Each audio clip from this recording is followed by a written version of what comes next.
Corona महामारी से जान बचाकर अपने परिवार के पास लौटे श्रमिक दोबारा काम की तलाश में बाहर ना जाने की कर रहे हैं बात। ऐसे में यह देखना दिलचस्प होगा कि राज्य सरकार उनके लिए क्या योजना बनाती है और उस योजना के तहत कितने को काम मिल पाता है।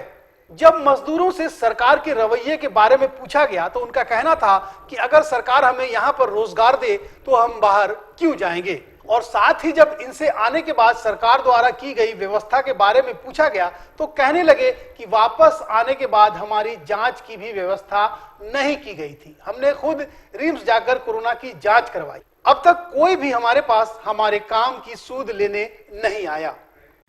हम पूर्णिया डिस्ट्रिक्ट से आए हैं काम करके और बस से आए हैं। अच्छा से 5,000 किराया दे के आए हैं जी। कितने लोगों में? 3 आदमी में। 3 आदमी। पूर्णिया डिस्ट्रिक्ट गए थे, क्या काम करने गए थे? यही रंग पेंट वाला। रंग पेंट का काम करने गए थे जी। क्या उम्मीद रहेगा, अब बाहर नहीं जाना है, झारखंड में रहना है, काम करना है। स्टार्ट राजस्थान के निमराना ज़िला से, जो कि वहाँ हम FFP पार्ट बनाते थे, जो कि उसमें प्लांट लॉकडाउन हो गया, उसकी वजह से रहने में प्रॉब्लम हो रहा था।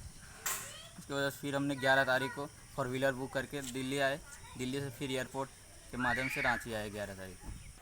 नहीं, राज्य सरकार के द्वारा तो आने के बाद किसी तरह का जांच नहीं हुआ। हमने खुद रिम्स गया था, गुरु नानक स्कूल, वहाँ पे अपना सैंपल दिया और उसके बाद उसका रिपोर्ट 10 या 12 दिन में आया, लेकिन फिर भी मैंने 14 दिन तक होम आइसोलेट में रहा। रिपोर्ट नेगेटिव आया, फिर भी हम 14 दिन तक होम क्वारंटाइन में रहे थे। जब श्रमिक के परिवार वालों से बात की गई तो उनका कहना था कि महामारी में किस तरह से जान बचाकर वे घर आए हैं, हमारे लिए यही खुशी की बात है और अब दोबारा रात से बाहर नहीं जाने देंगे।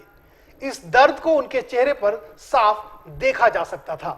मेरा पति बाहर से आए हैं, आप यही काम करेंगे, झारखंड है में आप कहीं ना भेजेंगे।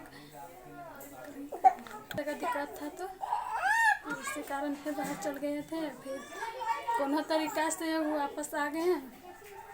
ना भेजेंगे, ये काम करेंगे। वहीं इस पर वित्त मंत्री रामेश्वर उरांव का कहना है कि सभी को मनरेगा के तहत काम दिया जाएगा। ऐसे जब उनसे पढ़े लिखे श्रमिकों के रोजगार के बारे में पूछा गया तो उनका कहना था कि अभी हम उनके बारे में सोच रहे हैं।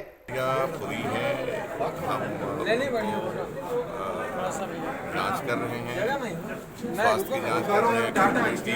इसके बाद उनको थोड़ा सा भी संदेह रहा, क्वारंटीन का संदेह नहीं रहा, उनको घर भेजे, अनाज दिए, महीना का उनको खाने के लिए। वहीं इस पर भाजपा का कहना है कि राज्य ने सिर्फ बड़ी बड़ी घोषणाएं की हैं और उनका कहना था कि हम ऐसी परिस्थिति उत्पन्न करेंगे जिससे श्रमिकों को बाहर नहीं जाना पड़ेगा, लेकिन यह बहुत ही दुर्भाग्यपूर्ण है कि अभी तक इनका डेटा बैंक भी तैयार नहीं किया गया है। 5-6 लाख की संख्या में प्रवासी मजदूर झारखंड वापस आए हैं। दूसरे प्रदेशों से जो वर्षों से काम कर रहे थे, कोरोना के कारण उन्हें वापस लौटना पड़ा है। और झारखंड गवर्नमेंट ने बड़ी बड़ी घोषणाएं की थी कि इनको सारी सुविधाएं दी जाएंगी, इनको रोजगार दिया जाएगा और ऐसी परिस्थितियां उत्पन्न की जाएंगी कि इनको वापस नहीं जाना पड़े। लेकिन दुर्भाग्यपूर्ण तरीके से अभी तक इनका कोई डेटा बैंक तैयार नहीं हुआ है। जहां एक और राज्य सरकार अभी भी स्किल के तहत काम देने की सोच रही है, वहीं मजदूर बेबस और लाचार सरकार से आस लगाए बैठे हैं। अब देखना है कि सरकार इनकी बातों पर कब ध्यान देती है। सबरंग समाचार के लिए रांची से चितरंजन की रिपोर्ट।